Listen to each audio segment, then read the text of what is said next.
Hey, everybody.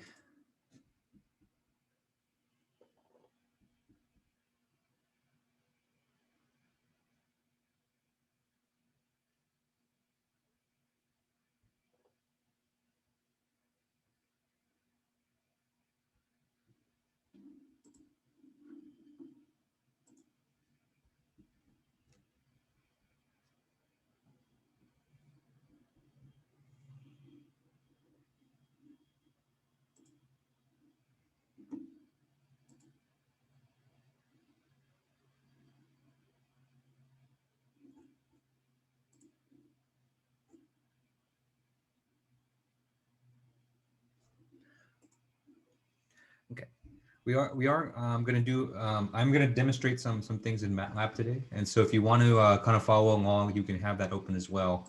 And I posted all the example MATLAB scripts onto the Canvas site. And so if you want to run the code too and tinker with some stuff, you can do that. Or if you just want to follow along with the lecture and just and check that stuff out later, that's fine too. But if you want to tinker with some of this stuff and run it yourself, then all the things are on Canvas right now. And so there's 6 files, and so you should see them labeled example 1, 2, 3, and then each of those have another file underneath that accompanies it.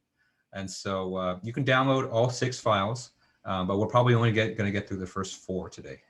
That's my guess.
I did research in the biomedical industry. And so I can't say that I've worked at one of those at a biotech company, but I've worked a lot on the research side. So that was most of the work I did in my graduate school. Mm-hmm.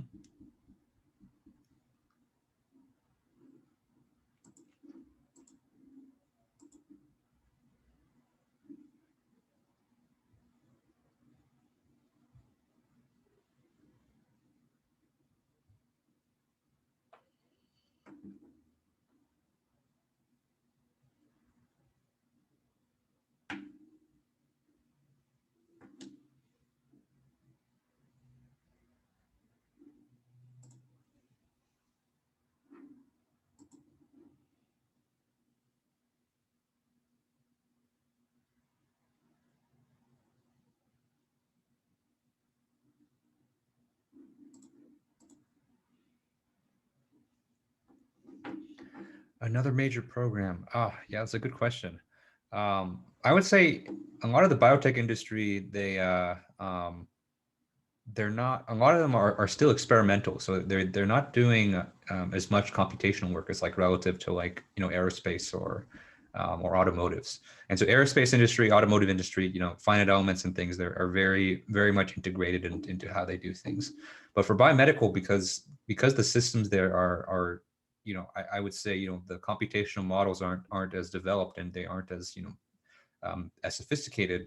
A lot of the work that they do is still, in the labs doing experiments and things like that. So I wouldn't say that I'm not sure that there's a set program that a lot of people use. Like for sure, I know like for structure, for like, building design and things like that, like ANSYS is used a lot for that. For like aerospace industry, I know they use things like Star CCM, OpenFOAM to do their simulations. But for biomedical stuff, the tools just aren't really developed yet. So nothing has really come out of the pack yet in terms of what a lot of companies use. Yeah. There's a lot of specified programs for like specific uses. Like I used when I worked for, I was like a kind of like an intern for this biomedical company, and they used Cell Check D. That was for like it would take pictures of your retina, and all it would do is kind of measure the cell outline of your eyes to see if the camera was like accurate or not. And what the camera would do is see if you had like eye problems or like glaucoma or something. So all it would do is check to see if the camera was accurate or not. That was pretty much it. Oh, that's pretty cool. Yeah, I think a lot of the tools that are out there are kind of for very kind of specialized things like that. So there's a lot of those, but I think for like kind of one all-encompassing tool, I think I think it's still kind of being developed. So there's a market opportunity there, but it's a difficult problem because I'm sure, because I know a lot of people have kind of tried, but it's difficult. It's difficult to find something that so many people use. And I think the biotech industry in general, and this is kind of influenced by just kind of how doctors do things too. They're very ingrained in like, this is kind of how we've always done it, and this way works for us. And so it's very hard to like introduce new tools and to get everyone to buy a new product. It's always difficult no matter what industry that you're in, but for biotech it's even more difficult just because of the culture that's there. Okay, so it's 5:30, so let's go ahead and get started today. All right, good evening, everyone. How's everyone doing today?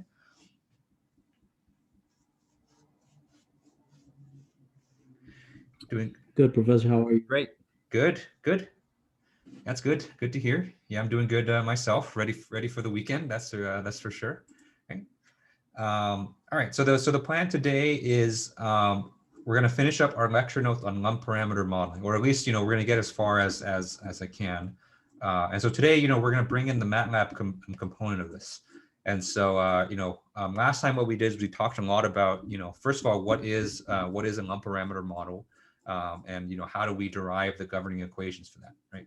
And so what we learned last time was that for these circuits we can easily derive these ordinary differential equations that govern their behavior.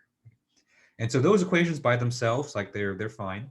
But in order for them to actually be useful for us, we need to solve for their solutions. And the best way that I find to do this is with MATLAB. And so today, we're going to start with the example that we kind of left off with last time, and I'll show you how to implement a solution for that in MATLAB. And so I've posted up, all the scripts that I'm going to use today. I've posted up on Canvas so that you can view them yourself. And so if you actually want to, follow along and open up MATLAB and run the code along with me, you can download all the codes and do that. But if you just want to, just watch and kind of just take notes and then kind of try the scripts out later, then that's perfectly fine too. But all the scripts I'm going to use today are available online, and you just have to kind of download them from the Canvas site. Okay. And so there's, I hope to at least, finish up this example, finish up another example, and go over, this concept of tuning, which is very important for these kinds of models. And then if we have time at the end, we'll talk about heart models, where people actually use these lump parameter models to actually model the heart, which is normally very difficult because the heart is a very complex organ. First of all, it never stops, and it's its geometry and geometry and just everything that it does is very, very complex. But we can come up with like a pretty decent model with just circuit elements that kind of mimic what a heart would do. And this is actually used in a lot of different applications within this realm of computational cardiovascular biomechanics. Yeah. And so if we have time for that, we'll go over it. But if not, it's not that big a deal for me. But I at least want to get through these two examples and talk about tuning, because that's what you're going to need for your homework assignment, homework 3. Okay. Another announcement I want to make is that I've posted up the specs for your final project. So I finished typing up those earlier this week, and you can find those on the Canvas site as well. And so if you go to Files and then go to the project folder, and then you should see a PDF there called EGME 442 Final Project Specs. And so you can kind of read that document and and get kind of the gist of it. We'll go over that together next week. And so that's kind of my plan for the first thing Tuesday, is to just talk about the final project. And on Tuesday, I'll open up the sign-in sheet. So I know I promised you guys that I would have the sign-in sheet ready for you this week, but I realized that there was some data corruption with the image data. So I kind of had to reacquire those, and it's like 90 gigs of data. So it was not the easiest thing to transport and find space for on my computer. So, but I have it now. But I'm going to go through one more check just to make sure everything's okay. And then Tuesday, I'll open up the sign-up sheet for you guys to sign up for your projects. Okay. Okay. So, any questions on any of that before we get started today? I can't remember if you covered this, but did you say that projects were individual or group? They're individual, and so I want everyone to do their own. But we might have to double up on some of the image data, because there's only so many models that I have that are kind of good, and this class is fairly large. And so I'm okay with 2 or 3 or 4 different people working on the same set of image data, but I want everyone to go through the whole process of geometric modeling, meshing, and simulation, and of course everyone has to write their own report. So it's an individual project, but more than one person might work on the same image data just because I only have so many of them. Yeah, turns out only so many people are willing to donate their medical scans for science. Or I should say, that's not the issue. There's tons of medical scans that happen all the time. It's more that doctors are a little bit stingy with them because they know how valuable these medical scans are. So it's usually very difficult to get a doctor or a surgeon to part with them without paying them something in return. And sometimes the price is a little bit too much. Okay. All right, so let's go ahead and get started. And so before first thing I want to jump into today was MATLAB, but let me remind you of the situation that we're simulating kind of right before that. Right? Yeah. It's believe it or not, it's actually not money. So actually, what they know is that the real value of these medical scans is actually for research, and so they know that engineers aren't the only ones. So there's a lot of researchers out there that can do a lot with image data. And so what they usually ask for is that they usually ask for to get paid in like research credit. And so if you've kind of seen, a lot of those, if you've seen an academic paper before, you should see that, there's usually a pretty big list of authors. Yes, exactly. Yeah. And so a lot of these doctors, they would want to be mentioned in those in the paper as an author, even though the only thing they did was just kind of copy and paste something from their hard drive. And so, you know, that's typically how it goes. And it's and there's a lot of kind of politicking that kind of gets involved in that. And it's not my favorite thing, but it just kind of happens sometimes. Right. Okay. All right. So this is the example that we were working on last time. Okay. And so we were working on a circuit with one inductor, one capacitor, and one resistor. Right?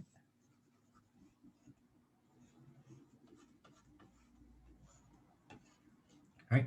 And so our situation looked like this. And so we had flow coming in from the left, and then it first hits our inductor, and then it hits our capacitor, and then our resistor, and then it comes down to ground like this. Okay. Let me label the points of unknowns. Okay. Right. And so remember, whenever we have an inductor, we want to solve for the flow on that inductor, and so we'll call that Q sub L. And then whenever we have a capacitor, we want to solve for the pressure upstream on that capacitor, right? And so we'll call this P sub C, right? And since this node right here is basically just connected by a wire to this capacitor, you know, then we say that this is basically the pressure that the capacitor experiences. Yeah. And then on this side right here, on this node, we have our inlet pressure Pi of T.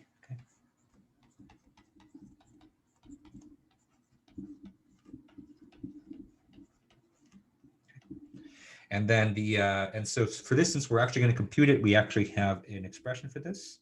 Okay, so Pi of T in this case is equal to 20 sine of pi T plus 100. Okay. And so you'll see in the Matlab program that I'll show you in a bit, you know, how that's basically implemented. But that's going to be basically our inlet condition. Okay. And then what we found out, or what we did last time, was we took the circuit and we applied our Kirchhoff's circuit laws, and we derived our ODEs. Right? And so the first ODE that we have is for the inductor. Right? So we had the time rate of change of the flow on the inductor is equal to 1 over L times the pressure difference across the inductor. So the pressure difference is, on the upstream side, we have Pi of T. And on the downstream side, we have PC, okay? So the pressure on the capacitor. Okay? And so this is equation number 1. Right? And then our second equation is going to be on the for the rate of change of the capacitor pressure. Right? So we have dPc dt is equal to 1 over C multiplied by QL, which is the flow on the inductor, minus P sub C divided by R. Okay, and this is our equation number 2. Okay. Right, and so that's kind of where we ended off last time, which is, you know, a set of differential equations that govern the behavior of this circuit. Right. Okay.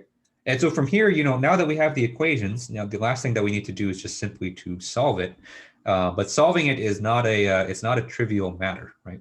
And so I'm not sure what's covered in your math classes, but I at least know for sure that in 308, you know, I know for sure that I don't cover systems of differential equations, because it's not a simple matter. It's not a simple matter of just, you know, solving one equation first and solving the second one, right? And so if you remember, you know, what we said last time was that these equations are coupled. And so what that means is that the solution of one equation depends on the solution of the other equation, right? And so you can see that by the fact that we have PC here in our first equation, whereas, you know, the time derivative of PC is given in the second one. And then we have QL in the second equation, but its time evolution equation is given by the first one, okay? And so we can't solve the first equation without the second, and we can't solve the second equation without the first. And so what we need to do is we need to solve these simultaneously. And so there's ways to do this by hand, but since this is a computational class, you know, we're not going to do that. We're going to let the computer do all the hard work for us, right? And so the only thing we need to do is we need to basically set up this problem in MATLAB and then let MATLAB solve that for you. Okay? So have you guys ever used like an ODE function in MATLAB? Like, have you used like ODE 45 before or ODE 23? No. Okay, great. Okay, so for some of you, it'll be new information. So this is good. And so I'll basically show you how to set these up, and then you'll never have to solve an ODE by hand again, which is not true. So you might have to, but it's a really nice tool. And it's I think no MATLAB experience or no MATLAB education is complete without having to learn ODE 45, because it is really nice how they set it up. Okay. Okay. And so with that, I'm going to switch over to my laptop screen where I have MATLAB, or my laptop screen where I have MATLAB open. And so before I do that, are there any questions on this? Okay. All right, so let's go ahead and swap over here. Okay. Okay. And so if you go to the Canvas site, you'll see that I have a lot of MATLAB, not 21 Jump Street, I was watching that earlier. I have a lot of Matlab scripts there for you to download. Okay, and so if you go to our website here and you go to week 6, you'll see that I have all of these Matlab scripts available for you to download. Okay, and so each of these are basically a different example, and so I have basically 3 examples, planned for you guys. The last one we might get to, or we might not. That one I'm not as if we don't get to that, that's okay. But at the very least, we'll cover the first 2 examples. Okay. And these scripts are downloaded as a pair, okay? And so you need to download first LPN example 1, LRC, and then you also need to download example ODE func, okay? And so I'll show you why you need to download both of these, because they kind of work together to solve the same ODE, okay? All right, so the first file that we're going to open is going to be LPN example 1 LRC, okay? And that's going to be this file right here, okay?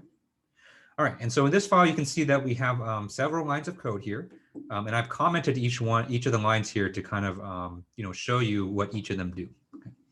All right, so first let's start with this first line up here for the time period. Okay, and so the first thing that we need to specify when we're solving ODEs in MATLAB is we need to specify the starting and ending times for for our simulation. And so, the way that we typically use this is first we specify, the beginning time we usually specify as time is equal to 0. And so our first number here is going to be 0. And then the second number here is going to be the ending time, right? And then you encase all of it within square brackets. Okay, so you say basically time period is equal to square bracket 0, space 5, square bracket, and then semicolon. Okay. And so what this basically tells us is what this basically tells MATLAB is that I want to solve this this problem for 5 seconds basically, okay, or 5 seconds of physical time. Okay, all right.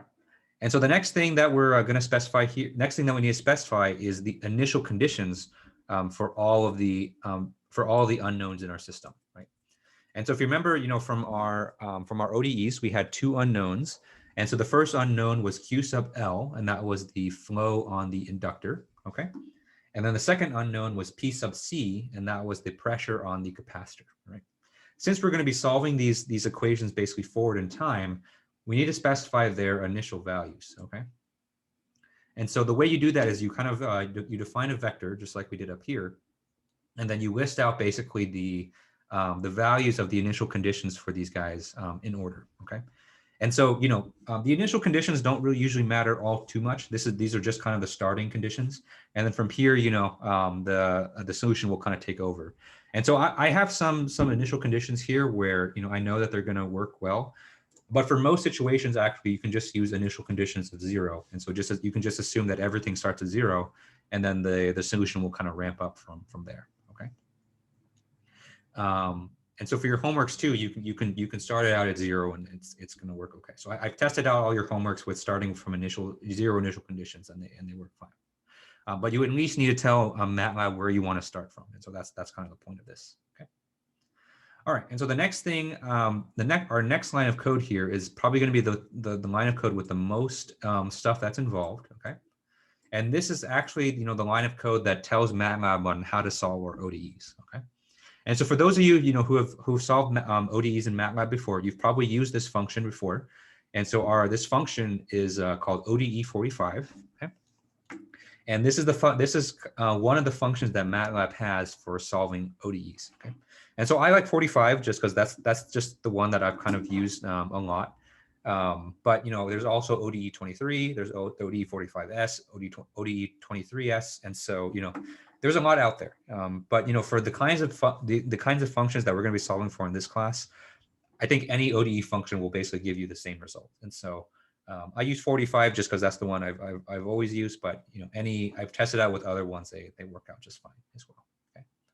Okay, and so the way that you use this function is that you need to specify your output variables here. Okay, and so these variables here in square brackets, these are where MATLAB is going to store your results. Okay, because when you call this ODE 45 function, MATLAB is going to go through and actually solve your ODEs, and then it needs somewhere to basically store the results. And so that's basically what this line of code does right here. Okay, so that's where it's going to store the results. Okay, right, and then from here, you need to feed three parameters into your ODE 45 function. Okay, and so each of these parameters are going to be separated by a comma. Okay, and so I'll go over this first one in a bit, but let's go over kind of the last two, and you can see that the two vectors that we've already specified here. So one for the time period, and one for the initial conditions. Those are the two things that we defined previously. These have to be loaded in as parameters into your ODE 45 function. Okay, and so make sure you load those in here. Okay, and then this last piece of input right here. So I'm going to highlight all of it at once. And so all of this kind of goes together, for that. Okay.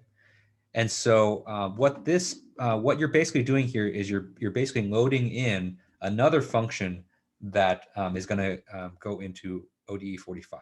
Okay. And so we're basically loading in a function into a function because we love functions, all that stuff. Okay. And the function that we're going to be adding into this is called example ODE func. And if you refer back to our Canvas site, you can see that that's the exact name of the file the other file that you downloaded. Okay, and so this example ODE func, basically this is another Matlab script that will contain the differential equations that we want Matlab to solve. Okay. When you're referencing another file, do you only have to have those like in the same folder? Yeah. Yeah, so they have to be in the same folder because that's basically where MATLAB is going to look for those files. Mm-hmm. Yeah, there's something you can do where you can have the file in another folder and you can have MATLAB reference that, but I think it's just easier just to kind of put them together in the same folder, so you don't have to do that. Yeah. Mm-hmm. Okay. And then the syntax for this is that we're going to call the name of this file, and so the name of this file is example ODE func. And then we're going to provide the arguments for this function. Okay. And so since this is a separate function that we're going to load in, we need to give it the arguments for that. And the way that we do that is we basically load in the arguments t comma y, and then we have to also include this at sign right here. Okay. And so this basically tells MATLAB that this is another function, and that these variable names right here we're going to use for as inputs to that function. Okay.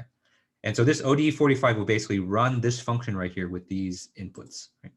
And so whenever you use a MATLAB function that requires another function as an input argument, you need to kind of do this this kind of format here, where you provide an at sign with the t and the y, right, or whatever input parameters that you need, and then you load those into that exact function.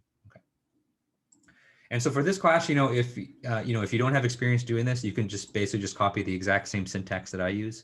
But for the future, if you end up doing something like this in MATLAB, this is kind of how you load a function into another function. And so these you can almost think of them as kind of almost like dummy variables that MATLAB is going to use to plug in. Okay. Right. And then from there, we'll come to the rest of this code later, because this is simply just plotting results. But I want to talk about what's in this example ODE func first, which is where we're going to have our governing equations. Okay. And so before that, are there any questions on the script that I've covered so far?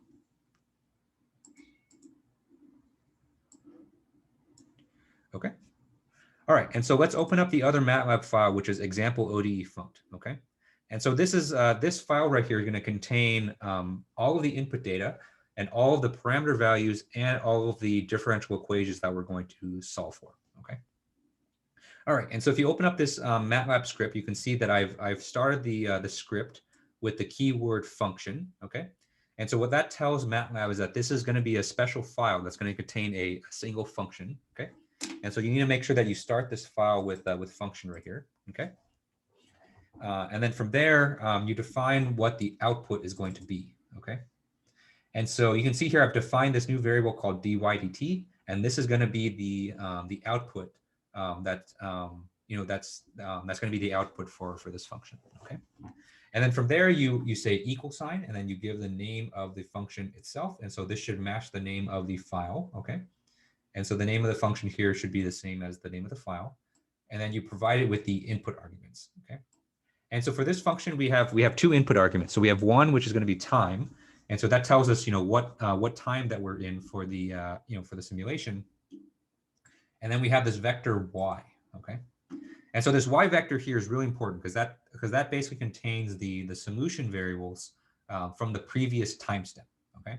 And so remember how I talked about in these, for this example, the solution to one equation depends on the other one.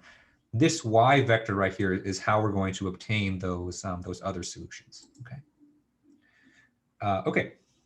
And so that's basically the explanation of the header. And so the header is very important. So make sure that you make sure you format this correctly. And you put things in and you name things accordingly. Okay. All right. And so now we're getting into the meat of the of this function right here, right? And so the first thing that we're going to define here is we're going to define our input condition, right? And so if you remember from our example, our input condition is an input pressure, right? And so that function was pi, and that was equal to 20 times sine of pi t plus 100. Okay. And so you can see here that since we're gonna need this this input function here, we can go ahead and define that accordingly. And so we're basically gonna save our input function as a variable right here. Where you notice that I've used this variable t right here, and this t was one of the inputs to this function. Okay.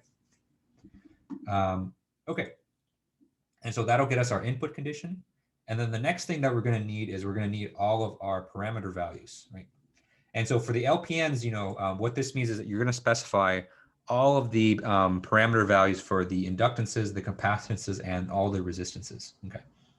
And so I think in the example, I didn't give you the values for these exact functions for these parameters, but these are the values I'm going to be rolling with for this example. Okay.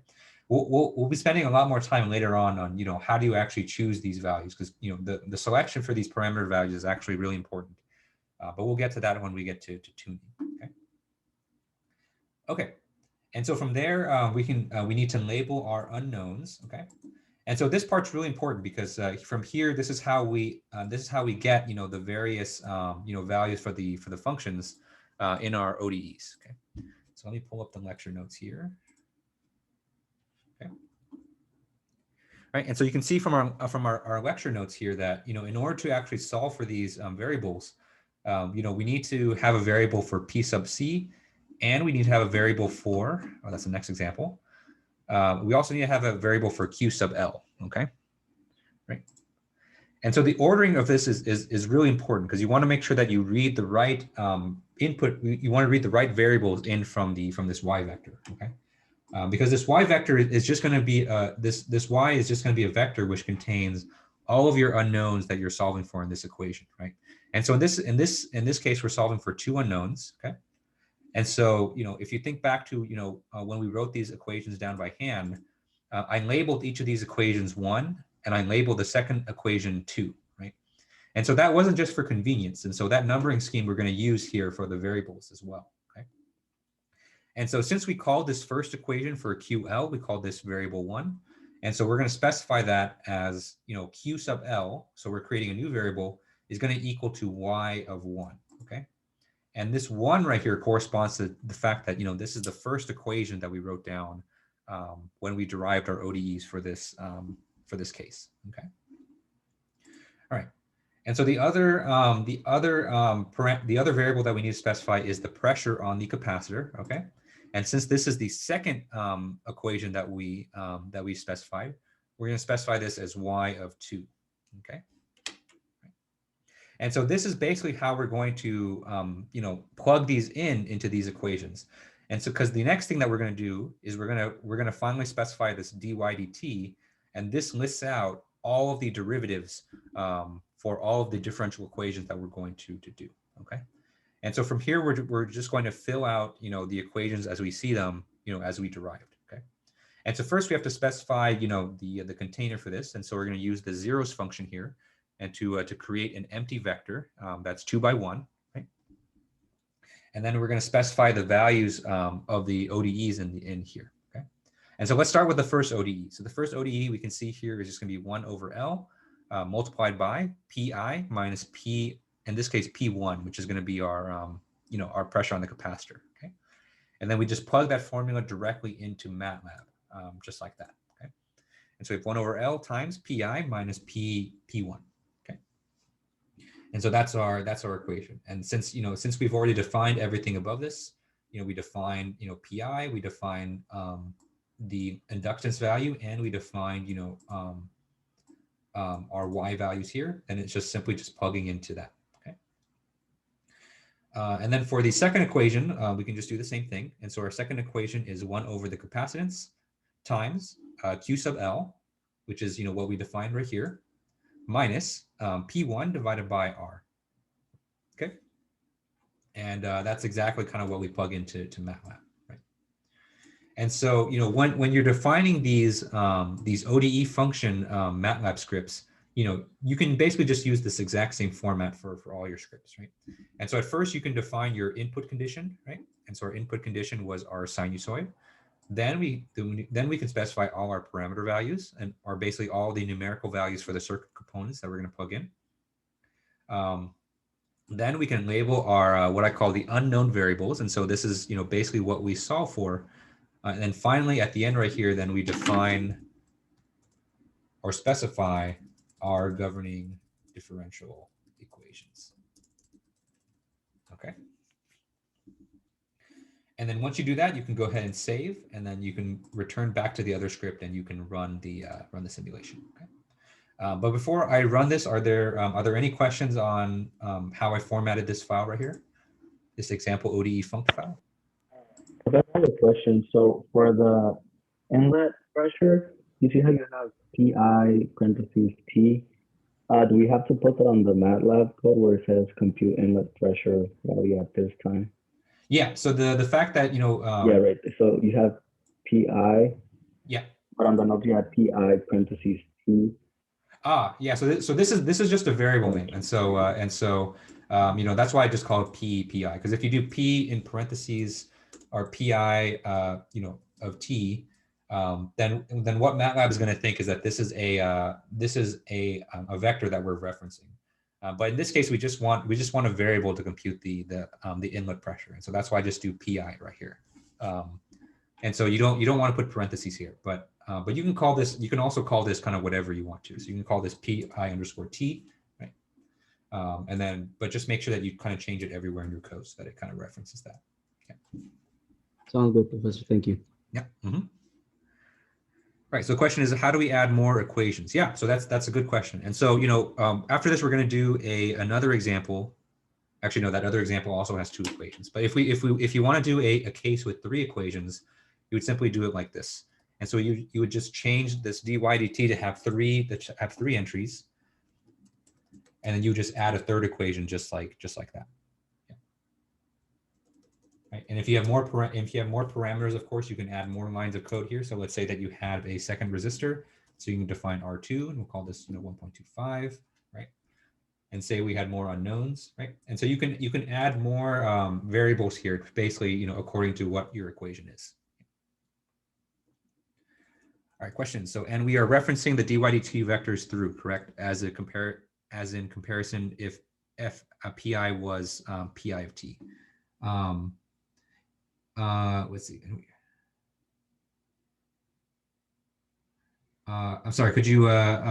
So ODE 45 is going to be referencing this dy dt here, and so that's kind of why we defined it, and that's kind of what we're plugging in for ODE 45. I'm not sure what your second question is asking though.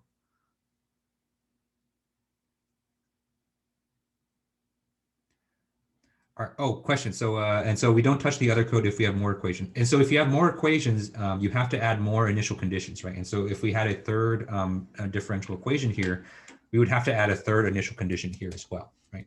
And so your number of initial conditions has to match the number of unknowns. And then later on, I'll show you how to plot the results. If you have a third result, so let's say that, you have a Q2, then you can save it out just like this. And then you can plot, it as well. But in terms of, just the ODE function, this is kind of all you have to do for this. Yep. Yep. So I know there's kind of a lot going on, and we're kind of going in between two files. But hopefully, by the time we look at the second example, then that should kind of help as well. Okay. But this is kind of just the template for how to solve this guy. Okay, and so now that we've modified the funct file, now we can come back into the other file to see, how do we actually read the results and how do we actually plot them for us to see. Okay, because at this point, this line of code right here is completely done, and so MATLAB has basically everything it needs to solve the equation, right?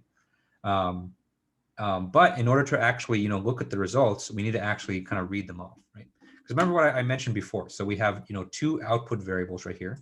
And so the output variables are t, and so this t is going to be contain the time vector that for our result, and this y will exactly contain these guys in right here. Okay, and so I know it's a little bit confusing to use the kind of the same variable names for this and this, but I do that on purpose because just to show you that in here you can extract the solutions here from the y vector.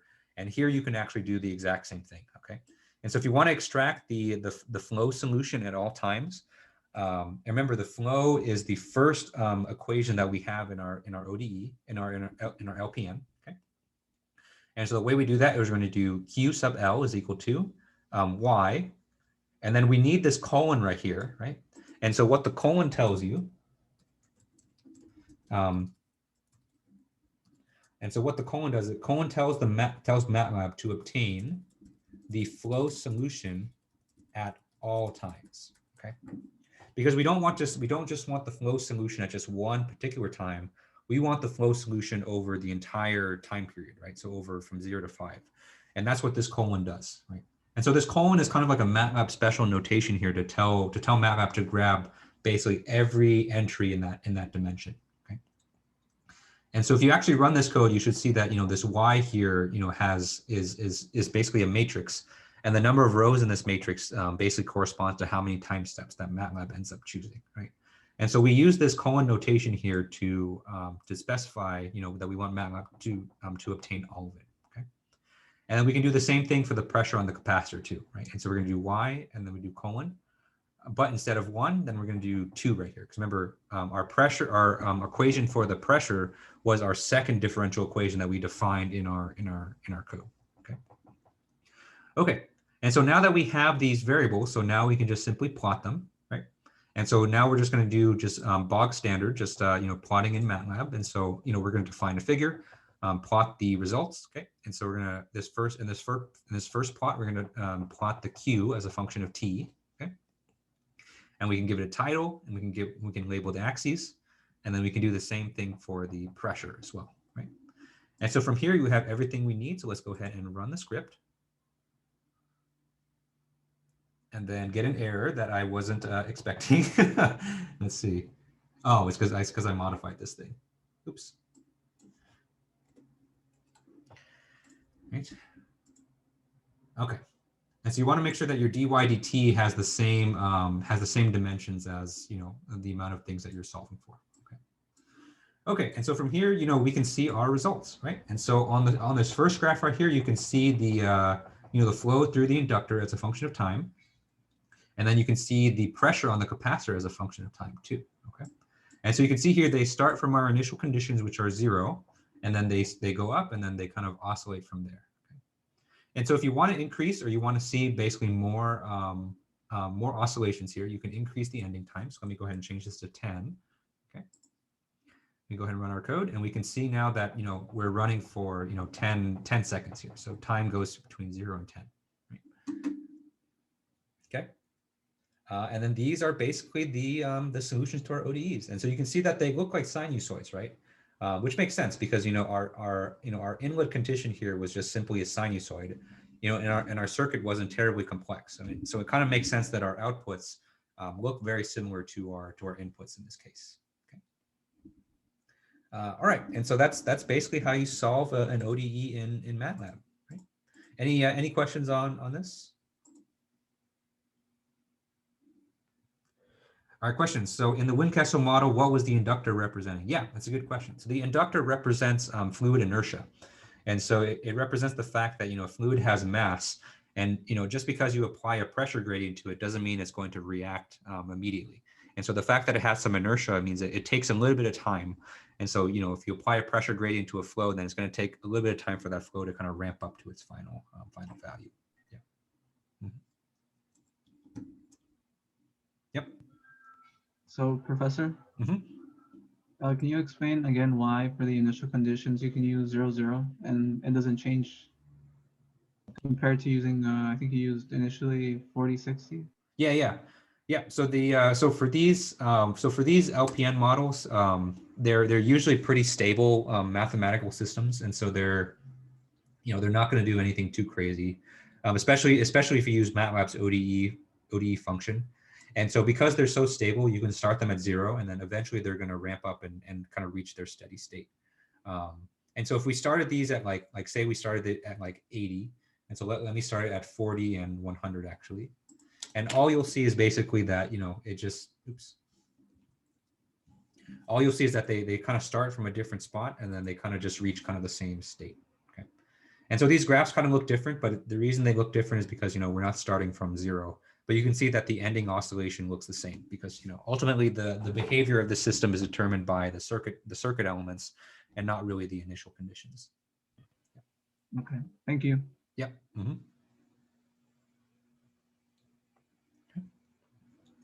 Any other questions on this before we go back to, and then we do another example? Okay, so let me go ahead and stop here, come back here.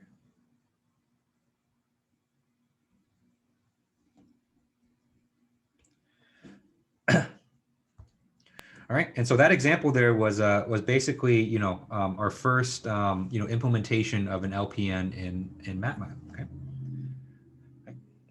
and so this is kind of even though we're at the end of week 6 here, this is kind of your first taste of actual computational cardiovascular simulations. And so we basically just wrote a MATLAB program to solve for the blood flow in this lump parameter model. And so that's our first computational model. So that's it's cause for celebration. Okay, and so that's the first example. So let's do a slightly more complicated one, just so you can kind of see the whole process kind of from start to finish again. Okay, and so for this example, we have a very similar circuit than we had before, but I'm going to add an additional resistor. And so we're gonna have flow coming in, and just like before, we're gonna have an inlet pressure, okay? Right, and so right away, the flow is going to split, okay? And then we're gonna come into inductor, and on the other side, we're gonna have a resistor, okay? Then the flow is gonna converge again, and then it's gonna split again, right? And on this side, we're gonna have a resistor, and then a capacitor. And so a slightly more complicated example compared to the last one. Right, so let's label all of these parts. And so we're going to have QL, which is going to be the flow on the inductor. We'll call this resistor R1 because it's the first resistor that we see. We'll call this second resistor R2, and then we'll call the capacitor C. And then let me label our unknowns, so the things that we're going to be solving for. And since we have an inductor, we know that we're going to solve for the flow on the inductor. And since we have a capacitor, we know that we're going to solve for the pressure on that capacitor as well. Okay. And for this problem, it's given to you that Pi of t is the following function. Right, so pi of t is equal to 30 cosine of pi t plus 90. Okay. All right. And so what we're going to do here is we're going to derive the set of ODEs that govern this LPM. Okay. And so we're going to do kind of, what we did last time. And so we're going to apply all of our circuit laws. And then we're going to implement its solution in Matlab. Or I'll show you the script that I wrote to perform this implementation. Okay. And so let's start with the equations, right? And so remember, the first thing that we always do is we count the number of inductors and we count the number of capacitors, and that will tell us how many equations that we need to solve for, right? And so in this particular equation, in this particular system, we have one inductor and one capacitor. And so that tells us we're going to solve for 2 equations overall. So one for the flow on the inductor and another one for the pressure on the capacitor.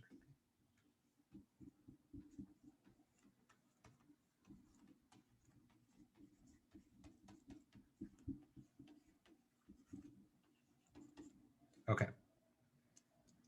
All right, and so let's start with the equation on the inductor, because that's that's usually fairly simple to do, right? And so for this inductor, we have the pressure upstream of the inductor, so we have pi of t, and we also have the pressure downstream of the inductor, PC, right? And all of these are just connected by wires, and so there's nothing that we have to do. Okay. And so since we know those pressures, we can just simply write out the equation for that inductor, right? And so we have dQL dt is equal to 1 over L times pi of t minus p sub c. Right? And so fairly straightforward here. And so, because we already know the upstream and the downstream pressures on the inductor, then we can just, plug those right into the equation for that guy. Okay. And so that's the equation for the inductor. And so now let's work on the capacitor. Okay. And remember, the way that we usually obtain these equations is that we apply conservation of mass at a particular node.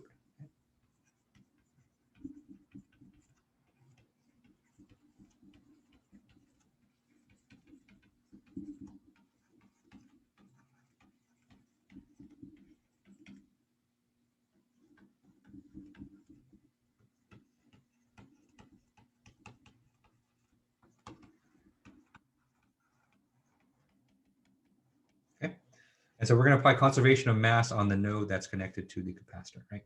And so we can basically, apply conservation of mass anywhere on this kind of middle section that connects the two splits, okay?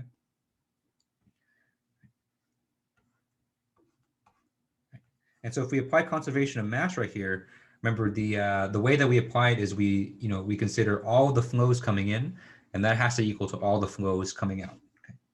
Actually, let me draw this a little bit more central so I have a little bit more room. Okay. All right, so coming into this this circuit, we have Q sub L, right? And that's just the flow that's coming in from the inductor, right? And so that's our first inlet flow. And so our second inlet flow here is going to be the flow on the first resistor here, okay? And so this can be QR1. And then coming out from this system is we have QR2, and so that's the flow that goes up on the upper path towards resistor 2. Right? And then we have the flow on the capacitor. Okay. And so if we apply conservation of mass, what we're saying is that all the flow in has to equal to all the flow out. And so we have QL plus QR1 is equal to QR2 plus QC. Okay. Right.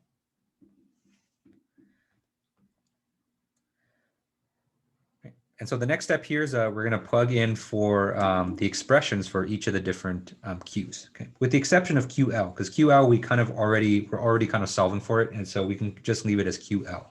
But we're going to need to plug in for QR1, QR2, and also QC. Okay. All right. Any questions on this so far?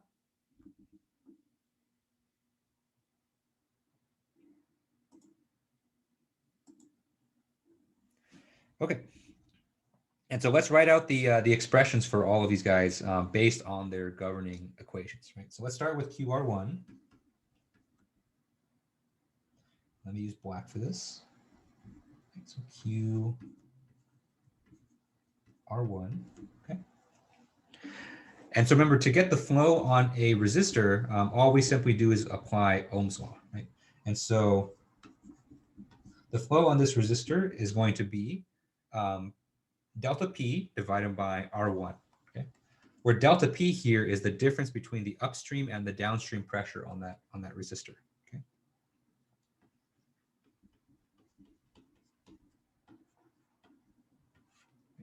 And so for this particular resistor, we know what the upstream pressure and the downstream pressure is.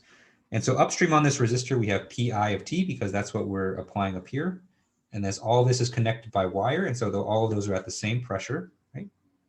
And then downstream of the resistor, we have P sub C, which is the pressure on the capacitor. And so QR1 is simply just going to be Pi of T minus PC divided by R1.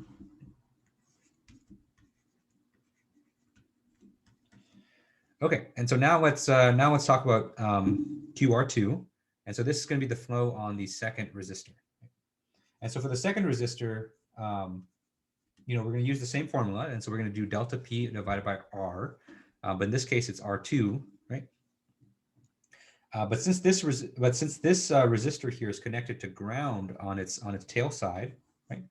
We know that for ground we assume that P of ground is equal to 0 here. And so taking the difference in pressure upstream and downstream of this resistor, we just simply have PC minus 0, right? And if we have minus 0, it's basically not there. So, we're not going to worry about it, okay? Okay. And then finally, we have Q sub C, and Q sub C here is the flow on the capacitor. And then for this, we can just simply plug in the expression for a capacitor. And so for capacitor, we have the expression of flow is equal to its capacitance multiplied by dPc dt.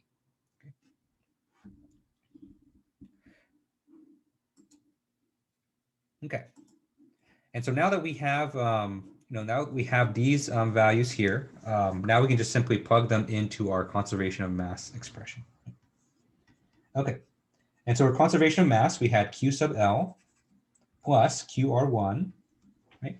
And so it's going to be plus Pi of T minus P sub C divided by R1 is equal to QR2, which is PC over R2 plus C dPc dt. Okay. Right. And so all I did was I just simply plugged in for the for all the different flows in our conservation of mass. Okay. All right. And so from here, now that we have this expression, we can just simply solve for the time derivative.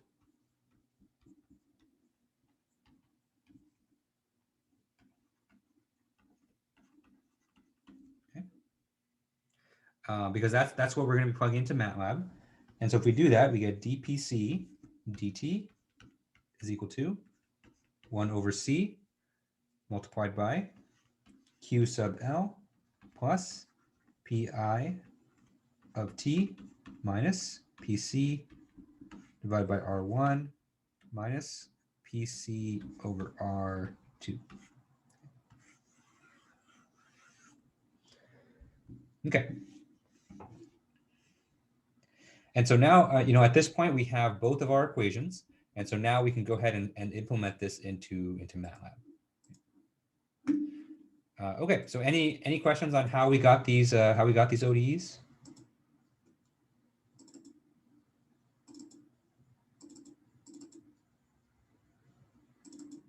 Let me just pull up the Matlab script. Okay, and so let's see how this is implemented in Matlab. So let me go ahead and share my screen. Okay. Okay, and so now we're going to look at the second pair of files. And so the second pair of files is going to be LPN example 2, LRRC, right?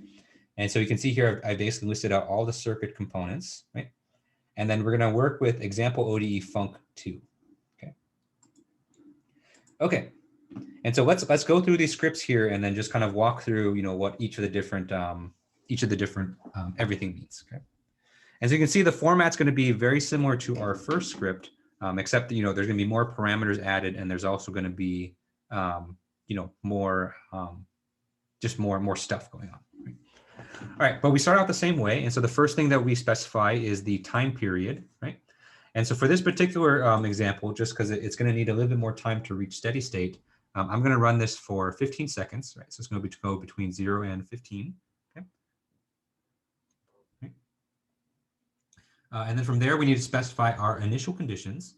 And so for this one, I specified an initial condition of 40 for the flow and an initial condition of 100 for the pressure. Okay. But again, you can just change these to 0, 0 if you want. It doesn't really matter all that much. Okay. And then from there, we call our ODE 45 function. Right? And so our ODE 45 is going to take our example ODE func, which is going to contain all of our differential equations and our initial conditions and our parameter values. Okay, actually, let me fix this. Actually, no, I'll keep it there. Okay. And then we need to plug in our time period and initial conditions as well. Right? Okay, so let's open up this file right here, and then we can see what's going on. Right? And so you can see here we follow the same format as the first example, and so we have to make sure that our file name here matches the name of the function, right? And then we start this file with the same header, and so we're going to start with function, and then dy dt, which is our output variable, and this is equal to the name of our function, and then our input parameters for this function, which is going to be t and y, right? Okay, and so the first thing that we do is we define our input condition, or inlet pressure, right? And so we're going to use a pi here. And so for this particular problem, since our inlet function was 30 sine of pi t plus 90, we're going to input that just like that. Okay. All right, and so next we have to specify our parameters. And so you can see here that I've specified the values for the inductance, the value for the first resistor, the second resistor, okay? And then also for the capacitor, right? And so again, I know that, these values for these parameters are fairly arbitrary, but right after this, we'll talk about how do you actually select these parameters and what you should be looking for, okay? Ignore this for now. So this is for the future. And so we're going to use this in a little bit. Okay? And then from here, we follow the same format as before, okay? And so, we're going to define our first variable to be QL, because that's the first equation that we wrote, right? Then we write P sub C for the second variable, okay? Because that's the second equation that we wrote. And then we define our differential equations, right? So first we define dy dt as a zeros vector. And then we define basically the ODEs that we solve for, in our function here, right? So first we have the ODE for the flow on the capacitor, or for flow on the inductor, sorry. And so that's 1 over L times Pi minus Pc. And then we have the equation for the differential equation for the pressure on the capacitor.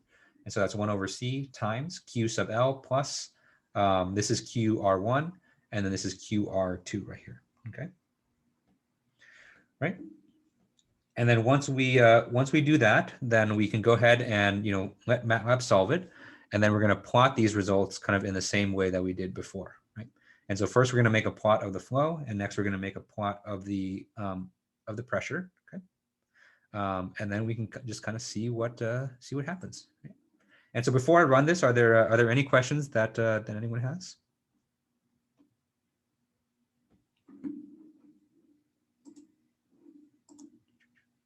Okay, so let's go ahead and run this and let's see what happens. Okay. All right. And so you can see here that, we're running this for 15 seconds. And so that's why you see kind of more oscillations. And you can see that, we've kind of reached a steady state right here, right? And so just to kind of illustrate this, let me start these out at 0, and I'll show you how this solution looks different. Okay. Right. And so you can see here now our solution starts at 0, and then now we're going to ramp up, and eventually we kind of reach steady state just like that. Okay. Right. And so, once again, it doesn't really matter all too much what you pick for the initial conditions, as long as you iterate enough, or you give it enough time in order for the solution to reach, I call this steady state. And so the reason it's steady state is because, even though it's still going up and down, these patterns are very regular here, right? And so you contrast that with kind of this first case where, like, we start at 0 and then we kind of overshoot a little bit and then we come back, right? But then once that's done, then we kind of oscillate with kind of a regular frequency and a regular amplitude. Okay. So any questions on this?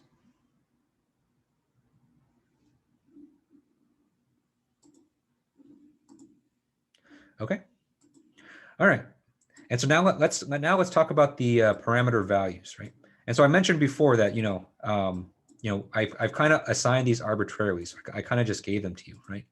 But in reality, these parameter values actually play a really big role in determining the success of these lump parameter models. Okay, because if we look at these graphs here for the flow and the pressure, right? And so here we have a flow and here we have a pressure. Right now they kind of are have a certain kind of behavior, right? And so if we look at the pressure here, ignoring kind of the first blip here, we can see that the pressure kind of varies between 120 and 60, right? And so it kind of goes in that range, right? And so that would be great, if the person that we're modeling with this actually had a blood pressure of 120 over 60. And there's some people out there that are, but that's not always the case, right? And so everyone's blood pressure is slightly different from each other, right? But if we wanted to model a different blood pressure, say that we wanted to model 120 over 80, then this LPN model here wouldn't be valid because we don't see a 120 over 80 pressure, right? And same thing, say we had someone with a high blood pressure, right? So let's say that we had someone with a blood pressure of 140 over 80, or 140 over 90, let's say, right? This LPM model wouldn't be able to model it because, we're kind of stuck in this 120 over 60, right? And so same thing with the flow here, right? And so you can see here that, our flow is fluctuating up and down, but the average flow rate here is about maybe 40, right? And so that's fine, if the vessel that we're interested in has a flow rate of 40, right? And the units for these flow rates here are milliliters per second, okay? But, if we had a patient or we were looking at a blood vessel that didn't have this flow rate, let's say it had something different, then this LPN model wouldn't be valid, right? And so the question now becomes, first of all, how do we go about changing these statistics for these waveforms in our LPMs, and what should we set these to, or what should we be aiming for in these models, right? And so let me answer the second one first. And so the second question, basically, which is, what are we shooting for, right? Remember that these LPM models and basically, most of everything that we're doing in this class, these are, mathematical representations of a real person's, physiology, right?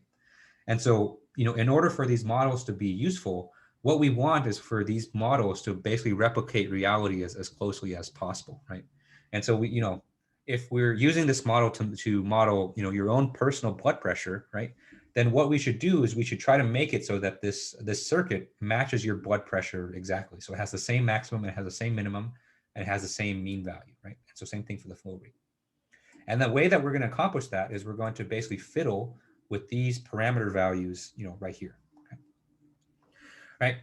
And so, when you make an LPM model, your job isn't complete when you derive the ODEs and you implement it in Matlab. And so that's only half the battle.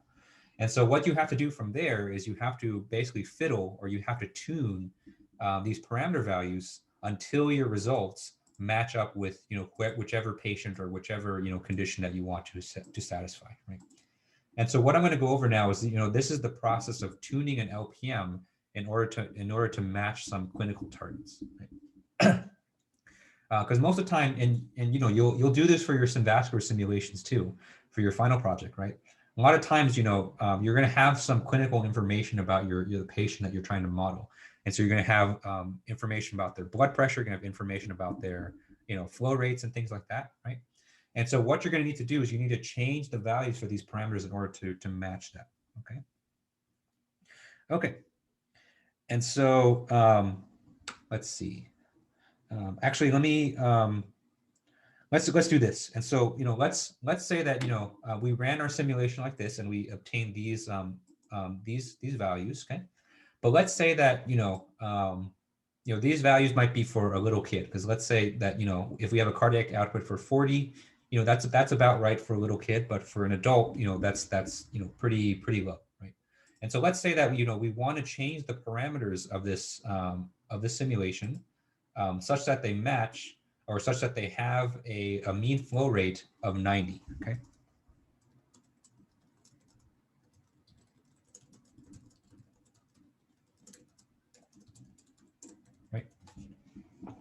And so right now we don't have that, because right now, we have a mean flow rate of 40, and that's way too low. Okay. Okay. And so we'll talk about this in a bit, but anytime that, you're trying to match a mean parameter or something, a mean target here, mean as an average, not mean as, someone that's mean to you, right? And so whenever you try to match a mean quantity here, usually the way that you do that is that you accomplish this by changing the resistances. Okay. Because think about for a resistance, right? And so the resistance basically it's the only circuit component that we talked about that doesn't have an ODE, right? And so basically a change in the resistance will basically change some of the mean behavior, right? And so right now we have a resistance of 5 and 2.25, right? And so, if we want to make it so that, we have a higher flow, right? Just kind of intuitively thinking about it, if you want to take a system and you want to kind of open it up and to provide more flow, the way that you're going to do that is you're going to lower the resistance, right? And so let's take this and let's reduce this down to 1. And let's reduce this also down to 1 right here, okay? And then let's run the code again. Okay. And then from that, you can see now that we have a flow rate, an average here that's about 90. So you can kind of, draw a line here at 90, and you can see that the average is about there. Okay. Right. And so, unfortunately with these tuning stuff, like you kind of have to run it quite a few times in order to get some of the intuition. I have, I've written down all of my own intuition into the notes, but you're going to need to run these a few times in order to get that right. But at least, for this, for a system where, our inlet condition is an inlet pressure, if we want to increase the flow rate, the way that we're going to do that is we just lower the resistance, right? And so what we have now is we have basically the same pressure difference on the beginning and ending of our circuit. But since we have less resistance, less viscous resistance throughout our circuit, then that's going to drive more flow into our model. Okay. Okay. And so any questions on that?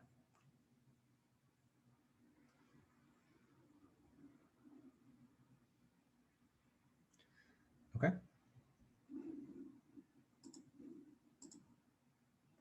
Right.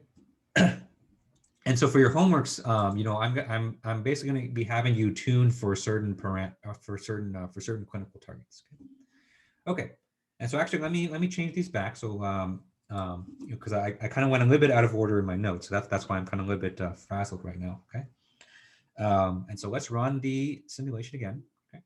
And so now we're back to our original resistance values, and let's say that we want in this case a flow rate of 40. Okay.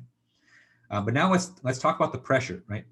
And so for the pressure, usually what we want is we want to match the upper, the max and the min pressure, right?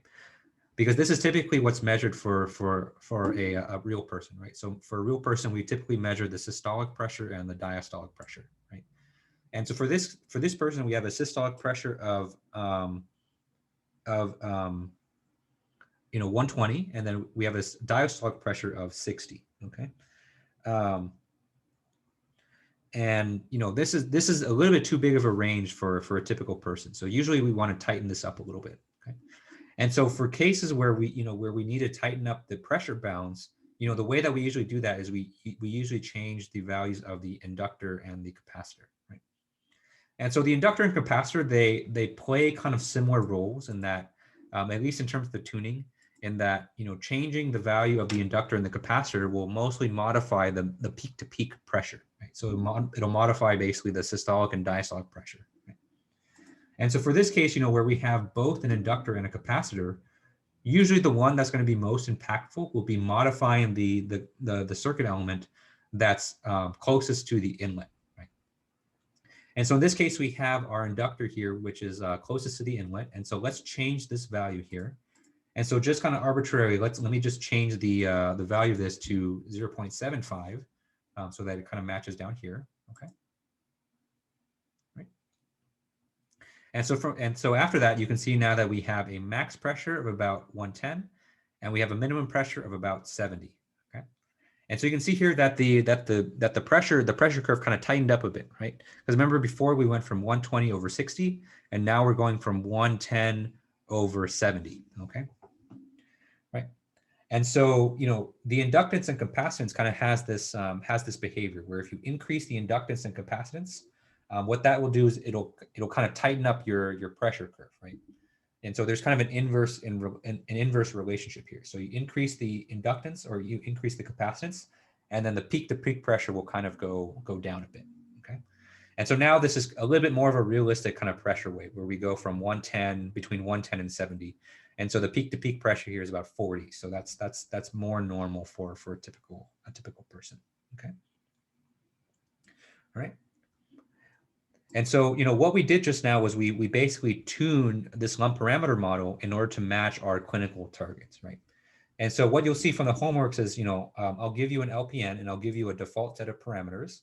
But then what I'll say is, I'll tell you to tune this LPN in order to match a mean flow rate of 90, right? And then, or I'll tell you, tune this LPN to match a maximum pressure of, 120 over 80, right? And so what I mean by that is, you're going to fiddle around with these parameters a little bit, until you reach those desired outcomes. All right, any questions on this so far? Sorry, Professor, you said the capacitor does what on this one? Yeah. So I'll write it down because I know I kind of went through it kind of fast. So I'll write it down on my iPad so you kind of have it, have it down. But I don't think we'll finish today. So I think we'll probably finish it up on Monday. But I do want to have it down in writing just because, I know, when I'm speaking like this, it's a bit hard to follow. So let me write it down just so you'll have it in writing, and then, and then that'll be a little bit more easy to follow. Yeah. So Professor, Mm-hmm. So you increase the values for the inductor and the capacitor, Mm-hmm. and that tighten up the pressure? Yes, correct.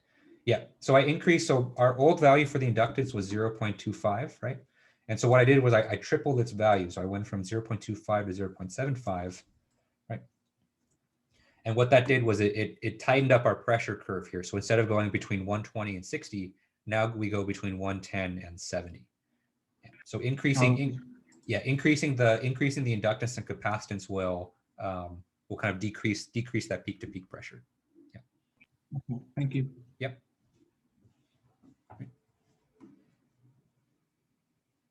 And kind of the short answer for that is, actually goes back to our discussion of wave propagation.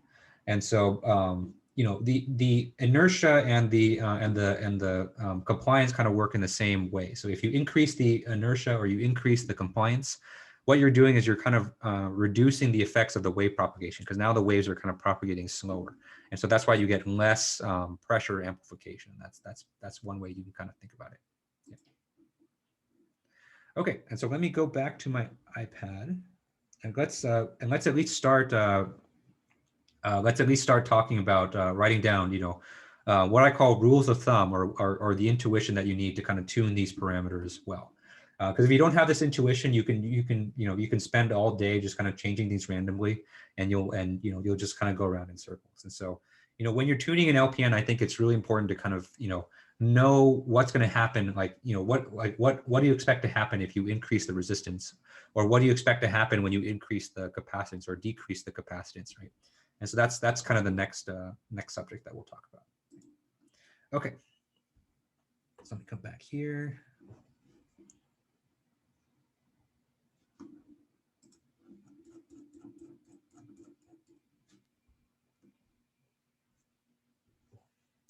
Okay, and so this is rules of thumb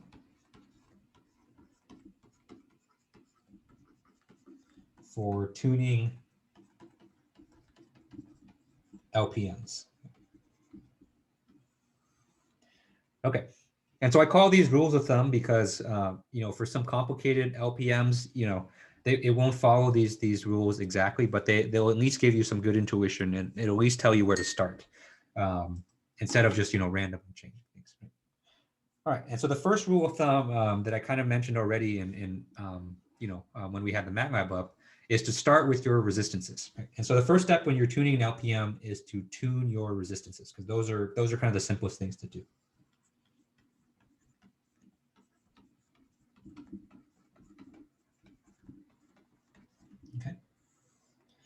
And what the resistances will do is this will set basically your mean behavior. Right?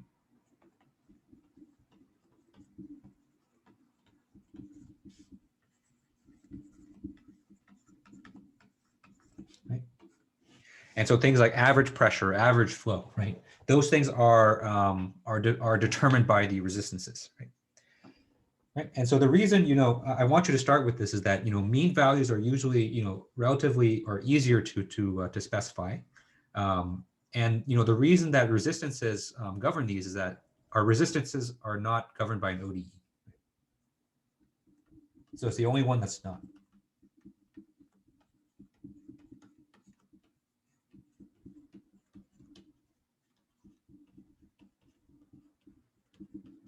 Okay. Right. And so because of this, setting the resistance values is the best thing to do. And actually, there's actually a formula that you can use to get you in the right ballpark for resistance, right? And so let's say that, you developed an LPM model from scratch, and, you don't have a default set of resistance values, for you. And so, let's compute, you can use a formula here to actually compute that, right? And so the formula for R total here, or the resistance value that you should specify, is basically we're going to use our modified Ohm's law. Right? Right? And so what you're going to do is you're going to take the average pressure, and then you divide it by the total flow, or the average flow. Okay. And that will get you into the right ballpark for the resistances that you should use. Okay. And actually, when we do our second workshop for some vascular, this is basically the formula that we're going to use to specify the resistances for those ones as well. Right. So definitely hang on to this, because this is useful, not only for LPMs, but also for the CFD simulations too. Okay.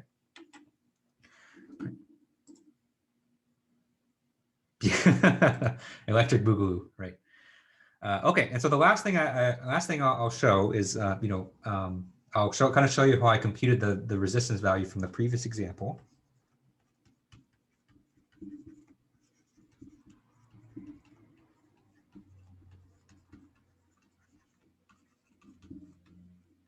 Okay. In the previous example, let's say that we wanted an inlet pressure of 90 millimeters of mercury.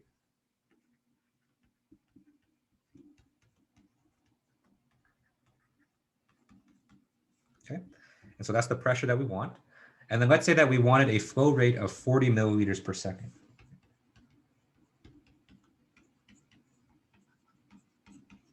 Okay. And so if we simply divide these, so we take, 90, which is the average pressure, divided by the flow rate, what we get is a resistance value of 2.25. Right? Okay. And if you go back to the last example, what you'll see is that this is the resistance value that we applied for R2. Okay. Right? It's exactly the resistance value that we actually applied. Is that milliliters per second? The 40 is milliliters per second. Okay. And the 90 is millimeters of mercury. Thank you. Yep.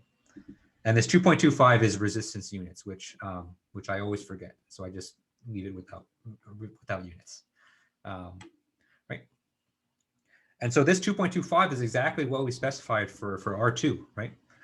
And so this kind of gives you, an additional piece of intuition too. And so when I say set the resistances, usually the resistances that will be most influential are going to be the resistances that are in the back of your LPM.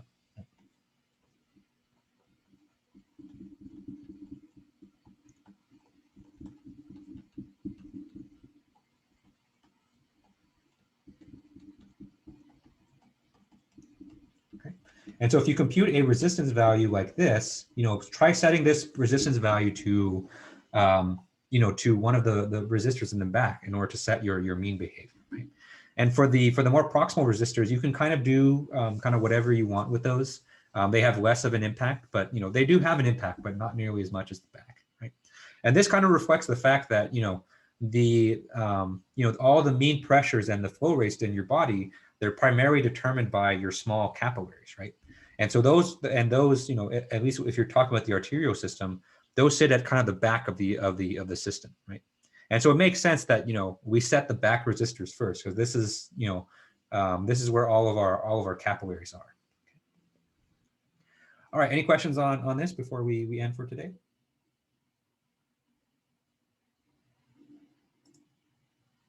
Okay. All right, so I went a little bit over, so I apologize for that. And so on Tuesday, what we'll do is we'll finish up, talking about tuning.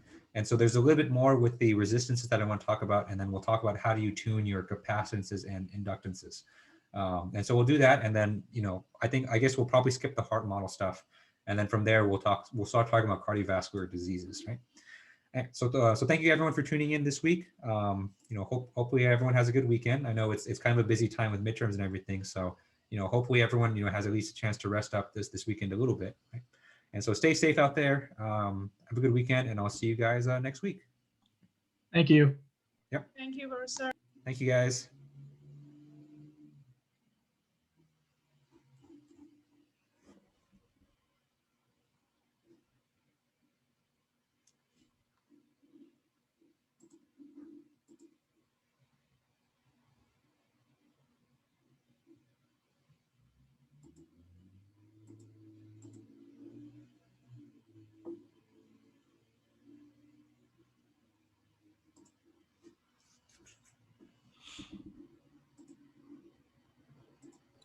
Sorry, Professor. Yep. What's up?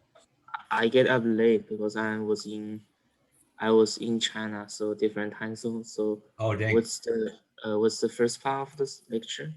Is only Matlab or? Yeah, so we mostly did the Matlab on the first half. So I'll post the recording maybe in about an hour, and then you can catch up from that. Yeah. Okay, thank you. Yep. Mm-hmm. Have a good weekend. See you. See you. Okay. Professor? Yep. What's up? Will we so for these examples you gave us the actual circuit model. For our project, would we be doing the actual entire circuit model? And so if you were going to create an LPM model for your project, yes, you would create that. But the final project is just going to be the CFD simulation. Okay. Because with these, and you'll see from the homework, once you start to look at it, the complexity of these circuits actually jumps up really, really quickly. Yeah. And so, you start to add more components, and it starts to get pretty crazy. So, I won't ask you to do anything too crazy by hand, because then it gets to be a lot. But I know at least none of my own students, but I know a couple other faculty in other universities who their students are actually working on automated ways to basically determine these equations. And so they're basically writing their own program where you can kind of construct a circuit by clicking and dragging. Mm-hmm. And then the program will already automatically determine the equations for that. So that's a little bit more of a that's a little bit more practical for more complicated ones. But the stuff that deriving by hand, it gets a little bit too crazy once you start adding more stuff to it. Yeah. Okay, because I'm sorry, I'm trying to go back to the first example that we did. Mm-hmm. It was just the resistor, the capacitor, and the inductor, right? But yep. The circuit diagram was different than the following example, right? Yes. The following one had two resistors now, and it was set up differently, right? Yeah. Mm-hmm. Okay, and the second example, was that like the more ideal one, or what's the difference between that LPM and the first one? Yeah, no, it's a fair question, and I think there's no kind of set way where people kind of make these, because there's kind of lots of, like, this is one of those things where there's kind of lots of different ways to skin a cat, and so there's lots of different ways that you can design these circuits to kind of accomplish the same thing. And so Generally what you'll see is that you'll at least see capacitors and resistors in parallel with each other. That's almost always the case. But there's kind of a lot of debate of, you know, whether you should put an inductor parallel with a resistor, or maybe you should put them in series with each other. You know, whether you need an inductor at all. Some people don't think an inductor is really important at all. And so there's kind of a lot of debate right now on kind of what's the best thing to do for these kinds of things. Yeah. Okay, because I was trying to differentiate the two of them and how they actually would the results that they give us, and whether maybe whoever designed it probably took one part of the body into consideration and kind of implemented that model for that, or I don't know. I was trying to see what the person who created this model, where they applied it and how they came up with it. Oh yeah. So I'll tell you that, you know, at least you know, for almost every blood vessel, like you kind of have two primary things going on. Like you have the viscous resistance and you have the capacitance, and those things kind of happen at the same time. And so that's why we kind of have this thing in parallel right here. So it's a little bit misleading because like when you see, you know, something in parallel like this, you think that there's two kind of branching blood vessels going on. But in fact, what's kind of really happening is that these two things together, you know, they kind of emulate the behavior of just one blood vessel, because one blood vessel will have both its viscous resistance and the compliance going on at the same time. And that's why, you know, you kind of split and then you kind of come back like this. And so you can kind of interpret this first kind of split in the same way. And so in this first split, you can kind of interpret it like, you know, for this kind of segment of blood vessel, we're considering both the inertia for the blood and the viscous resistance kind of together at the same time. And that's kind of why they're in parallel. And that's why they kind of split and kind of come back like that. Okay. Yeah. And so it depends. And so, yeah, so I'd say, you know, generally for some of the larger vessels, like probably your aorta, I would say the inductance is probably more relevant there, because those vessels are much bigger. And so when you have a bigger vessel like that, you just have more mass of fluid in there. It's going to take more energy to get it going. And so for those ones, you know, you'd have a much higher inductance. Whereas for a lot of the smaller vessels where, you know, they're really teeny tiny, those basically have no inertia just because the amount of fluid in there is really small. And so for a lot of the smaller vessels, you kind of ignore that inductance, you know, altogether. I see. Yeah. Oh, that's so cool. That's interesting. Yeah. Yeah. So we'll see, you know, yeah, probably for your projects, you probably won't run it, but you know, for you know, these LPNs are actually used as boundary conditions for your CFD models. And so for the project, I'm only requiring you to do the kind of the most simplest boundary conditions, which are just resistance. But you know, if you kind of read, you know, what people have done for these simulations, that they put a lot of these very sophisticated, you know, LPN models at the as boundary conditions for the CFD simulation. But you very rarely see inductances in those, because usually, you know, you make your model and then you make your model for, you know, all the blood vessels that you kind of physically see in the image data, kind of like what we did for the tutorial. And then for all the blood vessels that are too small for you to see in the image data, you know, those ones don't have that much inertia anyway. And so you don't see too much inductances in those, but you definitely see a lot of capacitances and a lot of resistances for sure. Okay. All right, Professor. Thank you. I'm gonna read your notes. You got a lot of information here that I think will probably answer my questions. Oh yeah, definitely. There's a lot in the especially the section on the tuning. I think that should give you some good intuition as well. Yes. Okay, Professor. Thank you. Yep, no problem. Have a good weekend. You too, boss. Thank you. Bye. All right. Brian, did you have any more questions?